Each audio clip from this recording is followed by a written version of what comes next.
신앙은 뿌리가 중요합니다라는 제목으로 말씀을 전합니다. 오늘 본문 짧은 구절이지만 신앙의 단계를 잘 소개해주고 있습니다. 첫 번째, 신앙의 뿌리를 내리는 단계. 두 번째, 신앙이 자라나는 단계. 세 번째, 열매 맺는 단계. 이 세 가지 단계로 신앙을 설명해주고 있습니다. 멋진 풍경화처럼, 멋진 산수화처럼 우리에게 한눈에 보여주죠. 자, 여러분들에게 묻고 싶습니다. 여러분들은 어떻습니까? 자신은 어디에 속한 단계라고 생각을 되어집니까? 여러분은 어느 단계에 있습니까? 신앙의 뿌리를 내리는 단계, 또 자라나는 단계, 아니면 열매 맺는 단계. 어디에 머물러 있습니까? 6절, 7절 초반을 보게 되면 그러므로 너희가 그리스도 예수를 주로 받았으니 그 안에서 행하되 그 안에 뿌리를 박으며 라고 말씀합니다. 여기서 이제 뿌리라는 말은 굉장히 강력한 의미를 담고 있습니다. 뿌리를 내리는 단계는 굉장히 중요합니다. 왜냐하면 이 뿌리에는 생명이 있기 때문에 그렇습니다. 뿌리가 없으면 생명이 없죠. 우리가 꽃꽂이를 이제 생각해 보면 알 수 있습니다. 우리 교회도 이제 절기 때는 꽃꽂이도 하는데, 꽃꽂이 할 때 이제 예쁜 꽃들을 형형색색으로 보기 좋고 아름답게 배열해 놨는데 꽃꽂이는 오래 가지 않습니다. 금방 시듭니다. 아주 멋있게 보이는데 뿌리가 없기 때문에 이제 오래 가지를 못하는 겁니다. 그리고 거목, 묘목 차이에도 뿌리가 있죠. 거목이 눈보라와 비바람 속에서도 버틸 수 있는 이유가 뿌리가 대단하기 때문입니다. 그런데 묘목은 뿌리가 가늘기 때문에 비바람만 불어도 뽑히고 맙니다. 강원도 산불 우리가 봤잖아요, 그죠? 가까이서 보고 경험한 무시무시한 재해입니다. 그런데 그런 잿더미 속에서도 뿌리가 살아있으면 다시 나무가 살아나는 것은 아주 놀랍습니다. 결국 뿌리에 문제가 듭니다. 그렇기 때문에 내 신앙에 뿌리가 있는가, 이건 굉장히 중요합니다. 굉장히 중요한 주제가 됩니다. 뿌리가 있는 신자는 어려움이 와도 버텨냅니다. 뿌리를 내렸다면 쉽게 무너지지 않고 주저앉지 않습니다. 꺾이지를 않는 겁니다. 자, 그렇다면 뿌리가 뭐냐? 뿌리의 본질과 근거가 뭐냐? 6절에서 이렇게 설명하죠. 그러므로 너희가 그리스도 예수를 주로 받았으니, 여러분들은 예수님을 주님으로 받으셨습니까? 예수님을 주님으로 받으셨습니까? 그리스도와 확실한 관계를 맺고 계십니까? 신앙의 핵심은 언제나 그리스도이십니다. 바울은 당신이 예수를 믿고 있는가 이렇게 단순한 질문을 하지 않습니다. 진정으로 마음으로 예수 그리스도를 모셨는가, 이걸 우리에게 묻고 있는 겁니다. 형식적으로 믿는 것이 아니라 그리스도와 함께 살고 있는가라는 것을 우리에게 묻고 있는 겁니다. 그게 확실한 관계인가를 우리에게 질문해 보는 거죠. 이걸 사도 바울은 고린도 교회에 보내는 편지에 단호하게 이렇게 말합니다. 고린도후서 13장에 너희는 믿음 안에 있는가? 너희 자신을 시험하고 너희 자신을 확증하라. 예수 그리스도께서 너희 안에 계신 줄을 너희가 스스로 알지 못하느냐? 그렇지 않으면 너희는 버림받은 자니라. 자신이 믿음 가운데 있는지 살피고 시험해 보라는 겁니다. 예수 그리스도께서 자신 안에, 내 안에 계심을 믿지 못하느냐, 이것이 굉장히 중요하다라는 겁니다. 그 믿음이 없으면 그 사람은 하나님께 인정받지 못한 자, 버림받은 자라는 겁니다. 여러분 안에 예수 그리스도가 계십니까? 어떻습니까? 여러분 안에 예수 그리스도가 계십니까? 겉모습만 그리스도인이 아니라 진정으로 그리스도인인가라는 질문을 던지고 있는 겁니다. 지금은 코로나19로 이제 교회를 갈 수도 없어서 자신이 그리스도인인지 아닌지 헷갈리는 사람들이 교회마다 많다라고 합니다.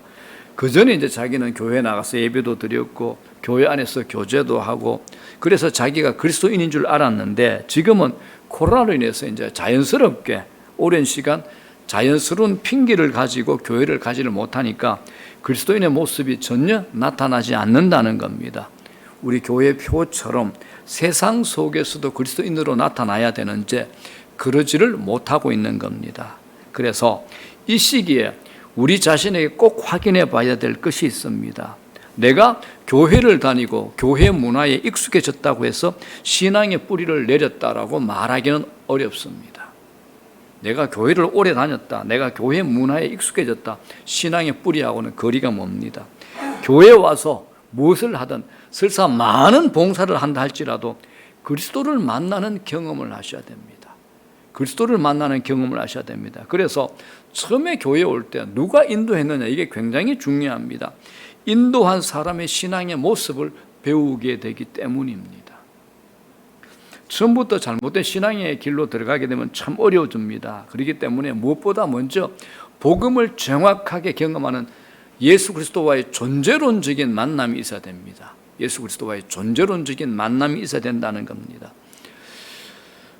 교회가 지금 세를 준비하고 있습니다. 하나님께서 그 마음을 제게 주셔서 이제 선포는 했는데, 우리 교회만의 또 교회 문화가 있고 영성의 색깔이 있죠.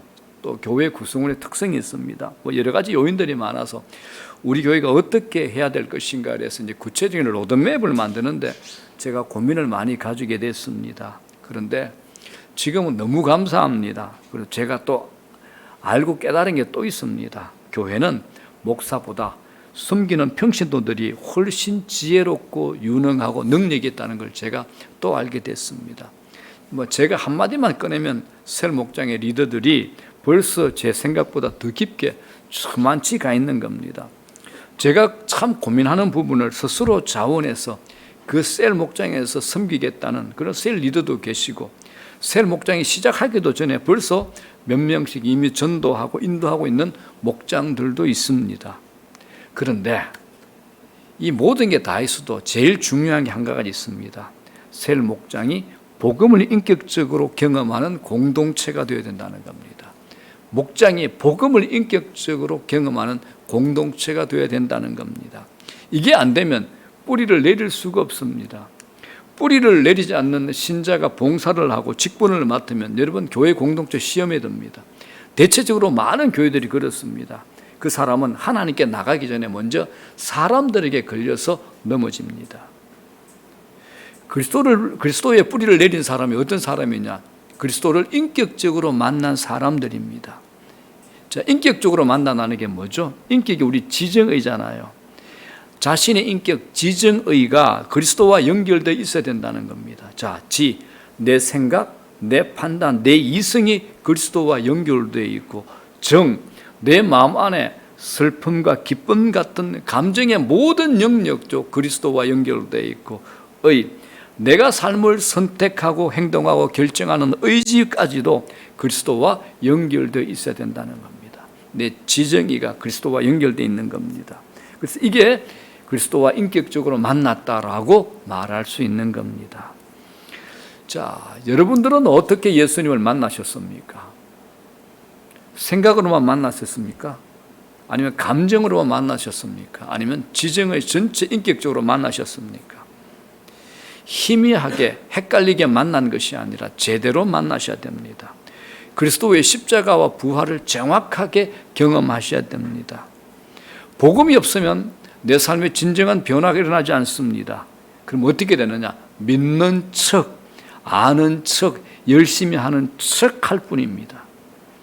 머리에 설교나 들은 말씀은 많죠. 고기는 끄떡이는데 말로는 그럴듯하게 타인들한테 설명할 수 있는데 내 삶의 한 복판에서 이 복음이 작동이 안 되는 겁니다. 이건 익숙해진 거지 내면의 변화가 아닙니다. 익숙한 거하고 변화는 완전히 다른 겁니다, 여러분들. 익숙해지는 것과 성숙은 완전히 다른 겁니다. 익숙해지는 것은 신앙이 아니죠. 의식적인 활동일 뿐입니다. 그래서 교회 생활에 익숙해지는 거, 교회 문화에 익숙해지는 거, 이게 정말 위험합니다. 위험한 겁니다, 여러분들. 식물에 관심 있는 분들이 많죠. 그런데 뿌리가 없는 나무에 물을 계속 부으면 어떻게 되는 건가요? 자라는 게 아니라 썩습니다. 이게 익숙해지는 겁니다. 자라는 게 아니라 썩는 겁니다, 여러분들. 성경 공부 꼭 필요합니다. 그러나 성경 공부 많이 한다고 변화가 되지는 않는 겁니다. 그래서 제가 욕을 얻어먹으면서까지 제자 훈련에 긴 시간, 오랜 시간을 투자하는 이유, 복음을 확인하고 그 복음을 가지고 그 사람의 삶을 다루어야 하기 때문입니다. 여러분, 예수 그리스도를 인격적으로 만나는 경험이 있어야 내 삶이 변화가 됩니다. 그래서 우리가 그리스도에게 먼저 시선을 집중하셔야 됩니다. 신앙생활이라 그러죠. 신앙생활은 생활입니다. 생활이다 보니까 이게 산만해질 때가 있습니다. 그리스도가 아닌 것으로 자꾸 흘러갈 수도 있다라는 겁니다. 초대교회에 그런 일이 일어났습니다. 성령이 뜨겁게 역사하고 구원의 역사가 일어났는데 나중에 굳이 않은 문제로 교회가 시험에 들고 어려움에 빠졌습니다. 교회가 다른 거 다 제쳐두고 굳이 않은 일이 핵심인 것처럼 다루어진 겁니다. 이때 사도들이 정신이 번쩍 들었습니다. 그리고 마침내 본질로 돌아가자라고 이제 결단하게 됩니다. 자, 오늘 본문 골로새 교회 안에 일어난 상황에서 나온 말씀입니다. 자, 2장 8절 한번 볼게요. 자, 다 같이 읽겠습니다. 시작. 누가 철학과 헛된 속임수로 너희를 사로잡을까 주의하라. 이것은 사람의 전통과 세상의 초등학문을 따르며 그리스도를 따름이 아니니라. 자, 골로새 교회 안에 초대교회 대표적인 이단 영지주의자들이 일어난 겁니다. 자, 영지주의가 뭔가 알죠? 영은 거룩하고 우리 육신은 더럽고 악하다. 그런데 하나님의 아들이신 예수 그리스도께서 어떻게 더러운 인간의 몸을 입고 이 땅에 올 수 있느냐? 그럴 수 없다. 이 땅에 오신 것은 우리 눈에 그렇게 보일 뿐인데 그것은 허상이다. 그래서 이걸 가연설이라 그러죠. 하나님을 사람이 볼 수 없다는 게 가연설이죠. 영지주의가 이제 이걸 주장하는 겁니다. 그런데 여러분, 예수 그리스도께서 인간의 몸을 입고 오신 것이 이 성육신이 부정되면 제일 중요한 구원 사역이 완성될 수가 없는 겁니다. 그래서 사도 요한도 요한 1서 이렇게 강조합니다. 경고를 하는 거죠. 자, 2절 3절 시작. 곧 예수 그리스도께서 육체로 오시는 것을 시인하는 영마다 하나님께 속한 것이 이거죠. 성육신을 인정하고 믿어야지 하나님의 자녀라는 겁니다. 하나님께 속한 자라는 겁니다. 3절 뭐라 그럽니까? 예수를 시인하지 아니하는 영마다 하나님께 속한 것이 아니니 이것이 곧 적그리스도 영이니라. 예수님께서 이 땅에 인간의 몸을 입고 오신 것, 성육신한 것을 인정하지 아니하는 자는 적그리스도다라는 겁니다. 이단이라는 겁니다. 당시 1세기는 아직 교회 안에서 신학과 교리가 체계화되지 않았던 때입니다. 자칫하면 교회가 혼란에 빠질 위험도 있을 때였습니다. 그래서 교회 역사를 보게 되면 시대마다 이슈가 있습니다. 그때는 늘 교회가 몸살을 앓았습니다. 우리가 살아온 제일 가까운 시대 1992년 10월 28일 기억하시죠? 다미 선교회, 그죠? 전 세계의 매스컴이 다 한국의 다미 선교에 집중이 됐습니다. 정말 저들이 휴가할 것인가? 이 사이비 종말론 여러분 다 기억하실 겁니다. 자, 그러므로 교회의 관심과 초점은 언제나 그리스도여야 됩니다. 그리스도보다 더 강조되는 것이 있으면 오래 가지를 못합니다. 길을 잃어버리는 거죠. 그래서 2장 3절 4절에 바울은 이렇게 또 권면합니다. 그 안에는 지혜와 지식의 모든 보화가 감추어져 있느니라. 내가 이것을 말하면 아무도 교묘한 말로 너희를 속이지 못하게 하려 함이니라. 그리스도 안에는 모든 지혜와 지식의 보화가 감추어져 있는데 내가 이 말을 하는 이유가 있다. 아무도 교묘한 말로 너희들을 속이지 못하게 하려고 하기 때문이다. 이게 무슨 말입니까? 한마디로 그리스도 아닌 것에 빠져들지 말라, 이 당부를 하는 겁니다. 그렇기 때문에 우리가 항상 무엇을 바라보고 쫓고 있는가를 점검하셔야 됩니다.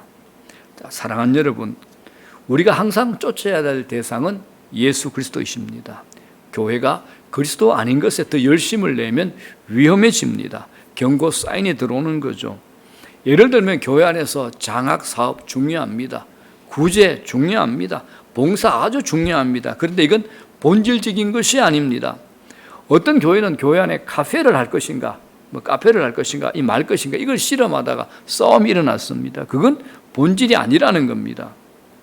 교회 역사 속에 매우 중요한 단어가 있습니다.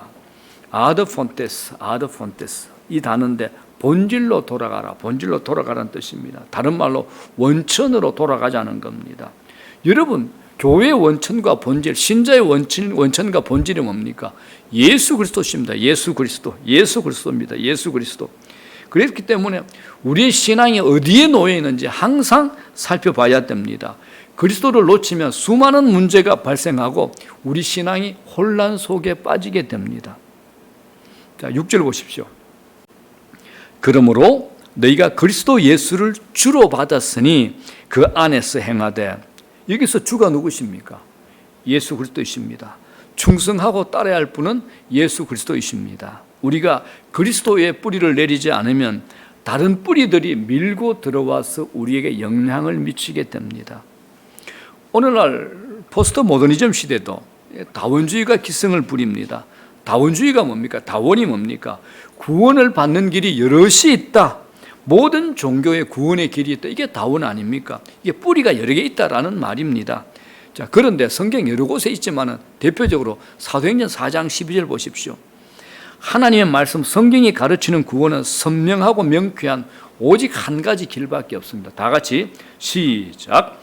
다른 이로서는 천하 사람 중에 구원을 받을 만한 다른 이름을 우리에게 주신 일이 없음이라 하였더라. 하나님께서 천하 모든 사람들 중에 구원을 얻을 수 있는 이름은 오직 뭐죠? 예수 그리스도. 오직 예수 그리스도 밖에 주신 일이 없다, 이 말씀입니다. 오직 예수 그리스도이십니다, 여러분들. 이 세상은 하나님께로 가는 길은 다양하다라고 말하지만 뿌리는 오직 하나, 예수 그리스도이십니다. 오늘 사도 바울은 그리스도에게로 모든 시선을 집중시키고 있습니다. 우리가 그리스도를 놓치게 되면 인생 전부를 놓친 겁니다. 그리스도에게 뿌리 내릴 때 우리가 가장 안전합니다. 사랑하는 여러분, 신앙이 깊어진다는 것은 갈수록 그리스도와 더 친밀해진다는 것을 말합니다. 우리는 그리스도에게로 더 가까이 나가셔야 됩니다. 그리스도보다 더 관심을 가지는 것은 위험합니다. 오늘날 이 시대에 그리스도가 없는 교회도 들어 있습니다. 굉장히 위험하죠. 그리스도가 없는 교회는 미안합니다. 교회 아닙니다. 그렇기 때문에 우리가 그리스도를 놓치면 안 됩니다. 그리스도보다 더 강조되는 것이 있어도 절대 안 됩니다. 그리스도 외에 다른 무엇을 덧붙여 강조한다면 거부하십시오. 그래서 우리의 18번의 노래는 예수 그리스도셔야 됩니다. 예수는 그리스도. 한번 찬양합시다.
여러분, 우리는 그리스도인 맞죠?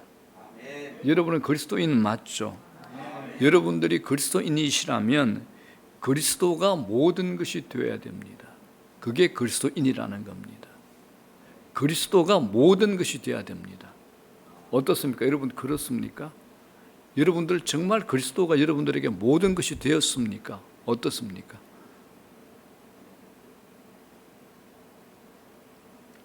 그리스도께서 우리에게 새 생명을 주셨고 삶의 이유와 목적을 알려주셨습니다. 성공과 실패의 길이 무엇인지 알려주시며 살아갈 삶의 지혜와 능력을 우리에게 주십니다. 우리의 삶의 열정과 의욕이 전부 그리스도로부터 나와야 됩니다. 자, 여러분들은 신앙에서 무엇이 가장 크게 보입니까? 가정, 자녀, 사업 다 중요하겠지만 그리스도가 우선이 되셔야 됩니다. 그리스도가 우선이 되셔야 됩니다. 왜냐하면 그리스도를 놓치면 다 잃어버리기 때문에 그렇습니다. 세상에 있는 모든 것 다 변할 겁니다. 변하고 있잖아요. 다 소멸되고 있습니다. 영원한 것 하나도 없습니다. 영원한 것은 오직 예수 그리스도밖에 없다는 겁니다. 그래서 그리스도를 따르는 사람만이 길을 잃지 않습니다. 왜? 영원에 연결되어 있기 때문에 그렇습니다. 자, 두 번째입니다. 두 번째 중요한 것. 첫 번째 뿌리 내리는 것. 두 번째 뭡니까? 세움을 받는 겁니다. 7절. 그 안에 뿌리를 박으며 세움을 받아. 세움을 받아라는 말씀입니다. 자, 뿌리가 나무의 이미지라면 세움을 받는 것은 건물의 이미지하고 비슷합니다. 건물이 세워져 가는 것을 연상하게 됩니다. 신앙도 벽돌이 하나하나 쌓여가듯이 건물을 세워가는 것과 비슷합니다. 그러나 벽돌이 그냥 있다고 되는 것이 아니라 벽돌을 쌓아 올려서 집을 만드셔야 됩니다. 뿌리가 아래로 내려졌다면 위로는 나무가 자라야 됩니다. 나무가 자랄 때 나뭇가지가 잘 뻗어야 됩니다. 이때 나무의 가지치기가 참 중요합니다. 그래서 예수님께서 요한복음 15장에 이렇게 얘기하십니다. 물은 내게 있어 열매를 맺지 아니하는 가지는 아버지께서 그것을 제거해 버리시고 무릇 열매를 맺는 가지는 더 열매를 맺게 하려 하여 그것을 깨끗하게 하시느니라. 여기서 깨끗하게 하시느니라 라는 말은 카다이로라는 동사인데 우리가 잘 아는 카타르시스의 어원이 됩니다. 카타르시스가 이런 말이죠. 내 감정을 순화하고 정화한다는 뜻인데 여기서 깨끗하게 한다는 말이 가지치게 한다는 겁니다. 우리 안에 욕망과 죄성이 항상 요동치고 있기 때문에 정화 작업을 해야 됩니다. 우리를 그대로 두면 열매를 맺기 어렵기 때문에 농부는 전지가위를 가지고 과감하게 자릅니다. 이 자르는 행위가 나무에게는 아픔이 되고 상처가 되지만은 나무가 좋은 열매를 맺을 수 있도록 건강하게 자라게 하는데 가지치기는 반드시 필요하고 굉장히 중요합니다. 신앙도 여러분 자라가지 않으면 우리가 하는 모든 일이 어설플 수밖에 없습니다. 신앙이 반드시 자라셔야 됩니다. 안 그러면 어설퍼집니다. 신앙이 자라가지 않는 사람들이 봉사하면 일을 더 복잡하게 만듭니다. 이건 일꾼이 아니라 일감을 만드는 겁니다. 일꾼이 아니라 일감이 되는 겁니다, 여러분들. 이건 어마어마한 차이죠. 그래서 우리가 자라가셔야 됩니다. 그런데 그냥 자라가는 것이 아니라 자라가는데 필요한 도구가 있습니다. 하나님께서 우리를 성장시키기 위해서 전지라는 도구를 사용하시던데 이걸 우리에게 적용하면 고난이라는 도구가 됩니다. 고난입니다. 제가 지난 작년 12월 16일자 카톡에 올린 글이 이런 글이 있습니다. 제가 한번 읽어보겠습니다. 우리는 신앙에 대해 잘하면 복받고 못하면 벌받는다라는 간단한 이해를 가지고 있습니다. 그래서 현실이 힘들고 어려운 것은 잘못한 것이 있기 때문이라는 생각이 강합니다. 그러나 성경은 그렇게 이야기하지 않습니다. 고난이 더 좋은 것을 만들어낼 수 있다는 것을 알게 하시는 겁니다. 그러죠. 고난이 더 좋은 것을 만들어낼 수 있다는 겁니다. 고난을 당하면 무엇이 진짜인지 알게 됩니다. 고난을 당하면 인간은 더 고급한 존재로 드러납니다. 제가 확신하는 것이 있습니다. 하나님이 저를 포기하셨다면 저는 괴물이 되었거나 바보가 되었거나 아무것도 아닌 존재가 되었을 겁니다. 우리도 자녀를 기르다 보면 정 안 되면 나는 모른다. 네가 고집부려 결정한 것이니 네가 책임져라 하면서 포기합니다. 그러나 하나님은 그러하지 않으십니다. 그래서 우리 인생이 복된 것이며 하나님의 인도하심 속에 있다는 것이 어떤 것인지를 알게 되는 겁니다. 여러분 그렇지 않습니까? 어떻습니까? 믿음은 시련의 과정을 거치게 되는 겁니다. 하나님께서 고난을 통해서 우리를 다듬어 가시는 겁니다. 우리 안에 있는 불필요한 것들을 제거하시고 깨끗하게 만드는 겁니다.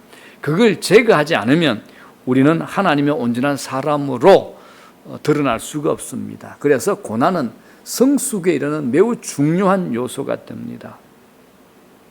사랑하는 여러분, 신앙이 자라간다는 것은 결국 그리스도를 닮아간다는 겁니다. 그리스도를 닮는 것이 성숙입니다.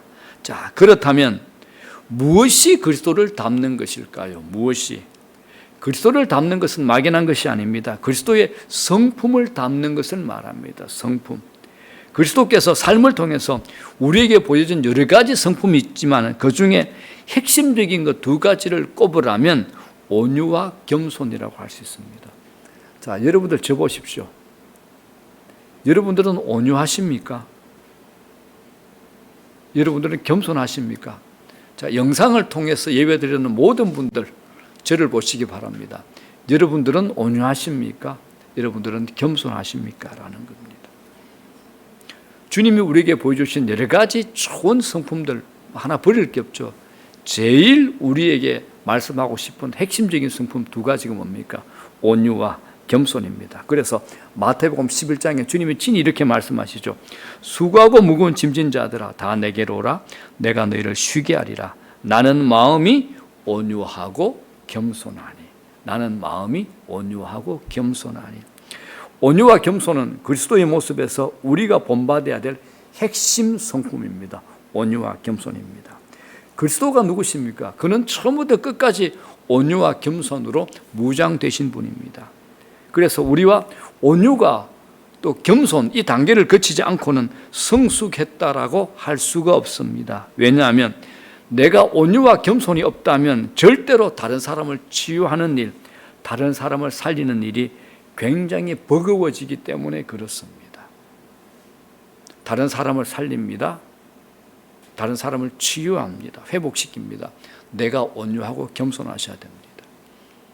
우리 교회가 다른 교회를 살려야 됩니다. 그게 우리 교회 주신 사명인데 교회가 온유하고 교회가 겸손해야 됩니다. 교회가 뾰족하면 안 됩니다. 교회가 날카로우면 안 됩니다. 교회가 쉽게 판단하고 쉽게 말하는 것, 함부로 말하는 것 절대 하시면 안 되는 겁니다. 이게 주님께서 우리에게 말씀하시는 핵심적인 성품입니다, 여러분들.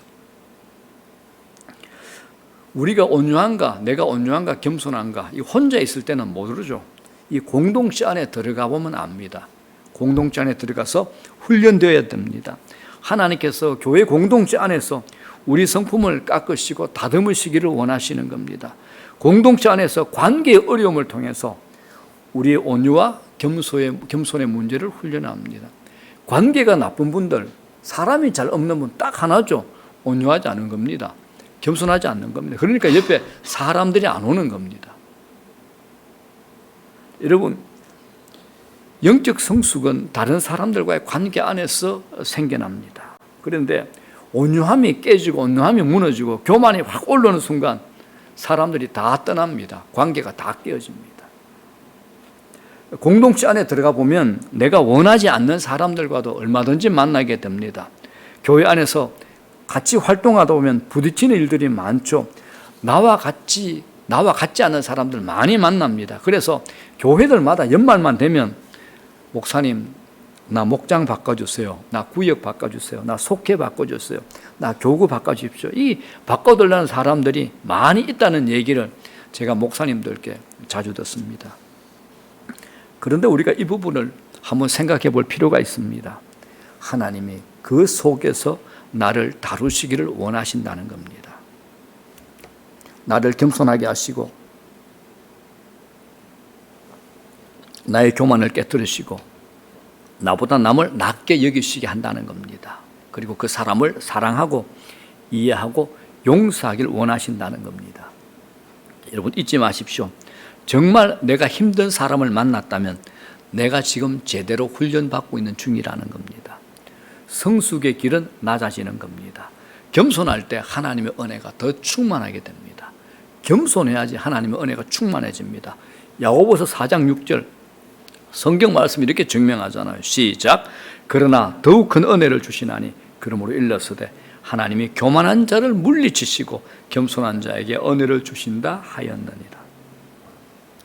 자, 교만한 자를 물리치신 하나님이 겸손한 자에게 은혜 주신다. 어느 쪽에 쓰고 싶습니까? 어느 쪽에 쓰고 싶습니까? 여러분 삶에 큰 은혜 받고 싶으시죠?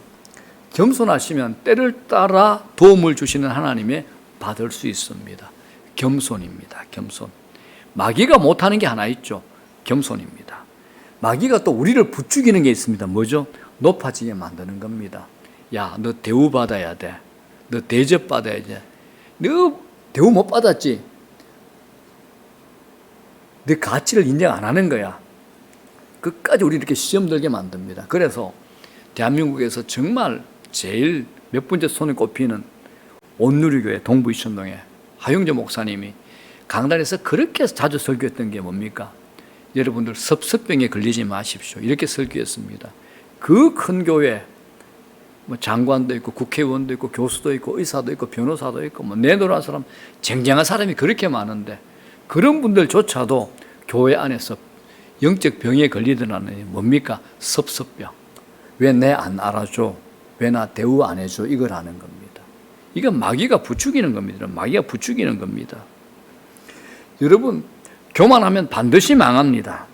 하나님께서 크게 쓰시고자 하는 바울 같은 사람에게 하나님께서 왜 약함을 허락하셨을까요? 바울 같은 사람에게 왜 약함을 허락하셨을까요?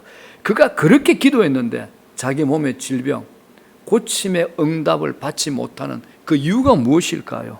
답은 이거죠. 네가 약할 때 강함이라. 네가 약할 때 강함이라. 약함이 없으면 교만해져서 넘어지기 때문이라는 겁니다. 여러분, 쉬워 보이지만 참 어렵고 어려운 게 또 겸손입니다. 목사도 똑같습니다. 우리 여러분들 얼마든지 말로 겸손한 척 할 수 있습니다. 예의할 수 있습니다. 그런데 불쑥불쑥 올라오는 거 있죠. 교만이 확확 올라옵니다, 여러분들. 누구든지 다 올릴 수 있습니다. 이게 주님께서 우리에게 하시고 싶은 마음입니다. 나는 마음이 온유하고 겸손하니 너희들도 온유하고 겸손하라는 겁니다. 부족해서 쓰임받지 못하는 사람 교회 안에 없습니다. 하나님께서 부족한 사람 잘 쓰십니다. 조영기 목사님 그렇게 얘기했잖아요. 둘째 아들이 기도 안 할래요 아빠 했더니 아들한테 간곡히 부탁했답니다. 내가 하나님 은혜로 전 세계에서 제일 큰 교회를 하게 됐는데 아빠는 고등학교도 제대로 못 나왔어. 명성교회 명일동에 10만이 넘는 장로교 그 큰 교회를 하는 그 목사님도 그랬잖아요. 나 신학대학 제대로 못 나왔어. 정규 과정 아니야 얘기하는 겁니다. 여러분, 하나님께서 부족해서 쓰지 못하는 사람 없습니다. 답은 하나입니다. 교만해서 버림받을 뿐입니다. 우리 교회가 부족해서 쓰임받지 못할 그런 일 없습니다. 우리 교회가 잘났다고 고개 드는 순간 하나님께서 우리를 꺾으실 겁니다. 안 쓰실 겁니다. 그런데 교회의 겸손은 굉장히 중요합니다. 우리의 겸손은 굉장히 중요하다라는 겁니다. 사랑하는 여러분, 제 안에 선한 것 없습니다. 제가 인정합니다. 우리 모두 다 그렇습니다. 우리 안에 선한 것이 없습니다, 여러분들. 그래서 2021년 이 한 해 동안에 우리가 높아지고자 하는 유혹과 싸우셔야 됩니다. 우리가 다른 교회를 돕고 선교하고 행여 크게 구제를 한다 하더라도 교회의 이름은 절대 안 내세울 겁니다. 철저하게 저희 교회는 낮출 겁니다. 하나님의 이름, 오직 예수 그리스도, 거룩한 성삼위 하나님의 이름만 높일 것이고 교회는 절대 드러내지 않을 겁니다. 끝까지 겸손입니다. 우리 목표는 올라가는 거 아닙니다. 높이 올라가는 거 아닙니다. 겸손함으로 내려가는 겁니다. 이럴 때 하나님께 쓰임받을 수 있습니다. 우리에게 일어나는 모든 사건 속에서 우리 자신을 더 깎고 다듬고 겸손해질 때 하나님께서 귀하게 쓰시는 도구가 될 줄로 믿습니다. 마지막으로 중요한 세 번째는 열매입니다. 열매. 자, 7절 보겠습니다. 믿음에 굳게 서서 감사함을 넘치게 하라. 자, 이렇게 얘기합니다. 여러분, 뿌리를 내리고 자라면 언젠가는 열매가 맺힐 겁니다. 그 열매가 뭐냐? 바로 감사입니다. 감사. 우리가 기초를 잘 닦고 그 위에 계속 세워지면 어느 날 강해집니다. 가장 강한 그리스도인의 삶이 무엇이냐? 바로 감사가 됩니다. 신앙의 성숙은 결국 감사로 드러납니다. 본문은 감사가 아니죠. 그냥 감사가 아닙니다. 감사가 넘치게 하라. 감사가 넘치게 하라라고 말씀합니다. 마치 강물이 넘쳐 흘러서 제방을 넘으려는 듯한 그런 이미지를 우리에게 보여줍니다. 깊은 강은 좀처럼 마르지 않습니다. 가물 때도 늘 출렁이는 이미지가 있죠. 신자와 불신자의 차이가 무엇일까요? 세상 사람들이 겪는 어려움, 신자도 동일하게 겪습니다. 신자라고 사업에 어려움 겪지 않습니까? 신자도 직장에서 쫓겨납니다. 삶의 현실은 똑같이 힘들지만 신자는 세상 사람들과 반응이 다릅니다. 비슷한 상황에서 전혀 다른 반응을 보이죠. 그게 뭡니까? 감사입니다. 그게 감사입니다. 여러분, 믿음의 삶의 중요한 표현이 감사가 됩니다. 본문에 감사가 넘친다는 이 말은 현재 시제입니다. 계속적으로 넘쳐 흐르는 것을 말합니다. 감사가 일시적인 현상이 아니라 배어져 있는 겁니다. 배어져 있는 겁니다. 여러분, 감사는 가끔 종종 하는 것 아닙니다. 감사가 일상이 되어야 됩니다. 이래도 감사, 저래도 감사, 아파도 감사, 실패해도 감사입니다. 그래서 데살로니가전서 5장 18절에 사도 바울이 이런 얘기하죠. 범사에 감사하라. 범사에 감사하라. 이게 그리스도 예수 안에서 너희를 향하신 하나님의 뜻이랍니다. 하나님의 뜻이 뭡니까? 우리가 범사에 감사하는 겁니다. 이 말씀의 핵심은요, 범사입니다. 범사. 모든 일입니다. 모든 일. 모든 것에 감사하라라는 겁니다. 감사가 넘치게 하라. 이 말씀은 사건에 따라 감사하는 것이 아닌 우리 삶 자체가 감사인 감사의 영성을 얘기합니다. 감사의 영성. 이게 여러분 어떻게 가능할까요? 범사의 감사가 어떻게 가능할까요? 신앙이 어릴 때는 불가능합니다. 안 됩니다. 신앙이 어리면 자신에게 일어나는 일에 대해서 해석이 안 됩니다. 감사는 하나님의 관점으로 모든 것을 해석할 때 가능합니다. 자, 여러분은 어떻습니까? 여러분은 범사의 감사가 가능하신 분입니까? 나는 도무지 안 돼 하는 분입니까? 어디에 속한 분들입니까? 자, 여러분들이 지금 감사의 삶을 살고 있다면 최상의 상태입니다. 가장 수준 높은 삶이 감사의 삶입니다. 2021년 한 해 동안 승리의 삶을 살아가는 키가 여기에 있습니다.